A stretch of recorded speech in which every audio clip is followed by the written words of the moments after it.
আমি একজনের গলায় দেখলাম এত বড় তাবিজ। বললাম ভাই এত বড় তাবিজ এর মধ্যে কি? কয় যে সর্বনাশ, এ বলাই যাবে না। বললাম কেন? কয় যে আমার ক্ষতি হবে। কিচ্ছু হবে না ভাই, খোলো তো একটু দেখি।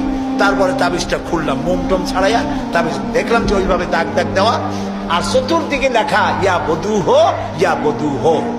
তার বললাম ভাই এই তাবিজ দেখছে কে? বললো মসজিদে ইমাম সাহেব। ডাকে ইমাম সাহেব আসলাম, বলল ভাই ইমাম সাহেব এই তাবিজ আপনি লিখছেন? কয় হ্যাঁ। তা আমি বললাম ভাই বধু হো কি? কয় হুজুর আমি নিজেও বুঝি না বধু হো কি।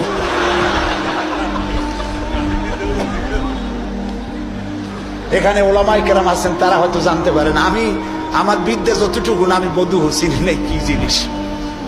এই সব তাবিজ লিখে লিখে গলায় ঝুলানো হচ্ছে। পিসাবদের কাছে যায়, লাল সুতো কালো সুতো নিয়ে যায়। পিসাবরা পরে ফুদায় গিরে দেয়, ফুদায় গিরে দেয়। এই সুতা গলায় বান্ধা, তারপরে এই সব তাবিজ ঝুলানো। হাদিস শরীফে এসেছে শিরক। শিরক, রাসূল এটা করেন না।